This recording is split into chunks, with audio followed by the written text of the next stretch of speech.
Hello दोस्तों, आप सभी का स्वागत है आपके अपने चैनल द करियर हिंदी में।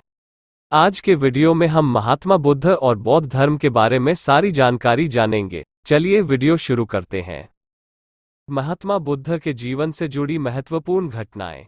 महात्मा बुद्ध का जन्म 563 ईसा पूर्व में नेपाल की तराई में अवस्थित कपिलवस्तु राज्य में स्थित लुम्बिनी वन में हुआ।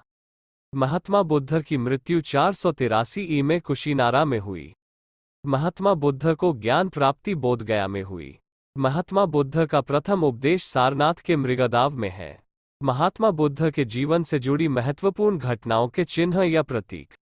जन्म कमल या सांड, गर्भ में आना हाथी, समृद्धि शेर, गृह त्याग अश्व, ज्ञान बोधिवृक्ष, निर्वाण पद चिन्ह, मृत्यु स्तूपो।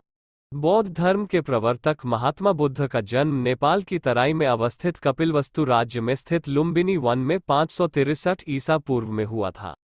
इनका बचपन का नाम सिद्धार्थ था।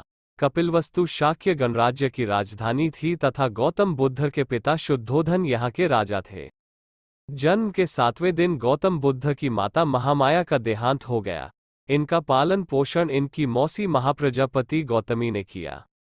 गौतम के जन्म पर कालदेवल एवं ब्राह्मण कौंडिन्य ने भविष्यवाणी की थी कि यह बालक आगे चलकर चक्रवर्ती सम्राट या सन्यासी होगा। 16 वर्ष की अवस्था में इनका विवाह यशोधरा, कहीं कहीं इनके अन्य नाम गोपा, बिंब, भद्रकच्छा मिलता है, से हो गया। कालांतर में इनका एक पुत्र हुआ जिसका नाम राहुल रखा गया। 528 ईसा पूर्व पूर्णिमा की रात 35 वर्षीय सिद्धार्थ को पीपल के पेड़ के नीचे ज्ञान की प्राप्ति हुई। गौतम सिद्धार्थ के मन में वैराग्य भाव को प्रबल करने वाली 4 घटनाएं अत्यंत प्रसिद्ध हैं। नगर भ्रमण करते समय गौतम को सबसे पहले मार्ग में जर्जर शरीर वाला वृद्ध, फिर रोगग्रस्त व्यक्ति, तत्पश्चात मृतक और अंत में एक वीतराग प्रसन्नचित्त सन्यासी के दर्शन हुए। ज्ञान की खोज में सिद्धार्थ गौतम। 29 वर्ष की आयु में सिद्धार्थ गौतम ने ज्ञान प्राप्ति के लिए गृह त्याग कर दिया। गृह त्याग के पश्चात उन्होंने 7 दिन अनूपिय नामक बाग में बिताया। तत्पश्चात वे राजगृह पहुंचे। कालांतर में वे आलार कालाम नामक तपस्वी के संसर्ग में आए। आगे बढ़ते हुए गौतम उरुवेला पहुंचे। यहां उन्हें कौंडिन्य आदि 5 ब्राह्मण मिले। इनके साथ कुछ समय तक रहे परंतु इनका भी साथ इन्होंने छोड़ दिया। 7 वर्ष तक जगह जगह भटकने के पश्चात अंत में गौतम सिद्धार्थ गया पहुंचे। यहाँ उन्होंने निरंजना नदी में स्नान करके एक पीपल के वृक्ष के नीचे समाधि लगाई। यहीं 8वें दिन वैशाख पूर्णिमा पर गौतम को ज्ञान प्राप्त हुआ। इस समय इनकी उम्र 35 वर्ष थी। उस समय से वे बुद्ध कहलाए। धर्म चक्र प्रवर्तन। गौतम बुद्ध ने अपना पहला प्रवचन वाराणसी के समीप सारनाथ में दिया। इसे ही धम्म चक्र प्रवर्तन कहते हैं। यहीं सारनाथ में ही उन्होंने संघ की स्थापना भी की। बुद्ध ने अपना प्रथम उपदेश उरुवेला में छूटे हुए, जो इस समय गौतम बुद्ध से सारनाथ में मिले, 5 ब्राह्मणों को दिया। यश नामक एक धनाढ्य श्रेष्ठी भी बौद्ध धर्म का अनुयायी बना। सारनाथ से गौतम काशी पहुंचे, वहां से राजगृह तथा कपिलवस्तु। गौतम बुद्ध लगातार 40 साल तक घूमते रहे एवं उपदेश देते रहे। अपने जीवन के अनियमित समय में पावा में बुद्ध ने चुंद नामक सुनार के घर भोजन किया तथा उदर रोग से पीड़ित हुए।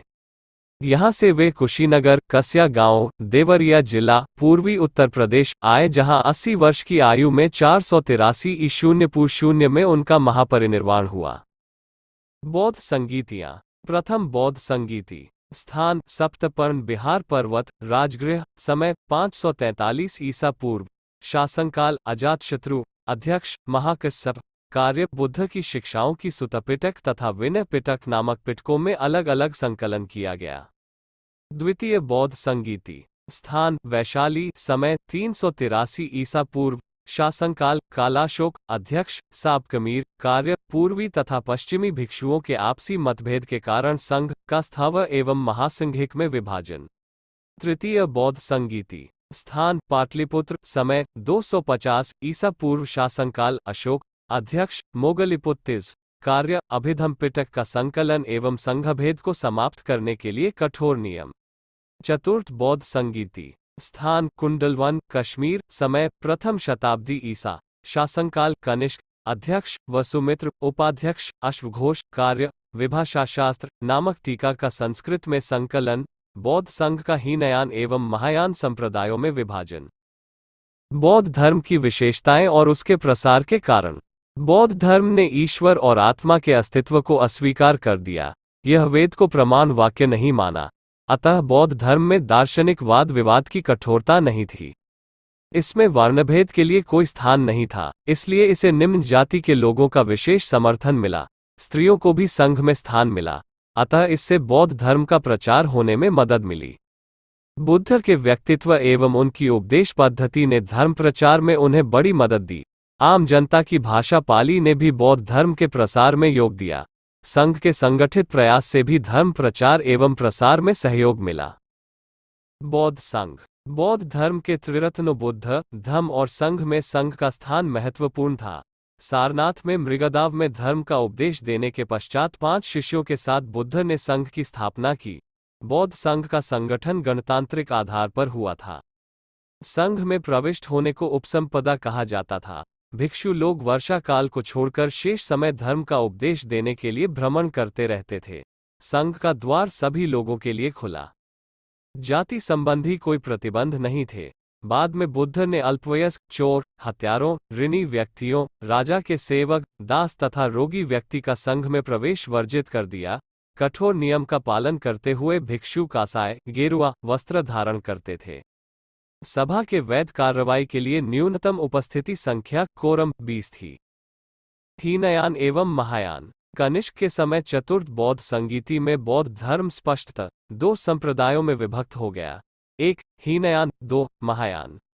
हीनयान ऐसे लोग जो बौद्ध धर्म के प्राचीन सिद्धांतों को ज्यों का त्यों बनाए रखना चाहते थे तथा परिवर्तन के विरोधी थे, हीनयानी कहलाए।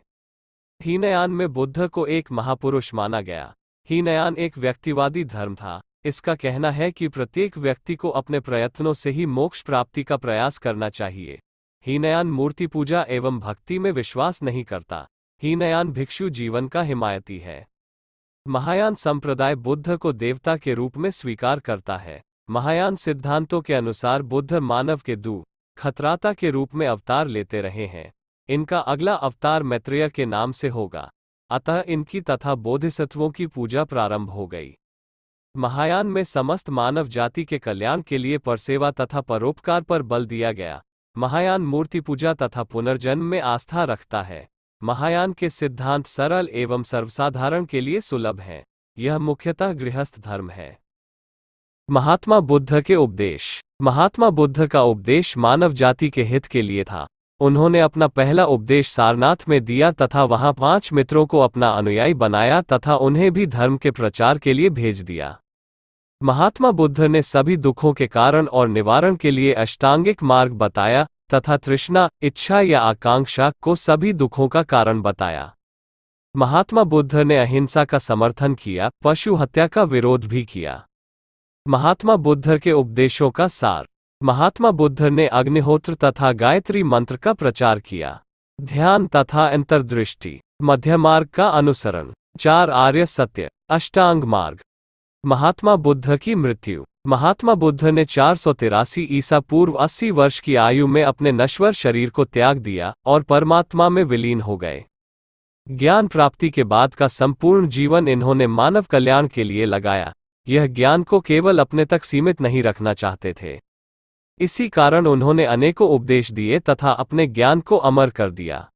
आशा करता हूं कि आपको महात्मा बुद्ध के बारे में सारी जानकारी प्राप्त हो गई होगी और यह जानकारी आपको जरूर आने वाले एग्जाम के लिए बहुत ही लाभदायक होगी। अगर अभी तक आपने अपने चैनल द करियर हिंदी को सब्सक्राइब नहीं किया है तो सब्सक्राइब करें और वीडियो को लाइक और शेयर जरूर करें।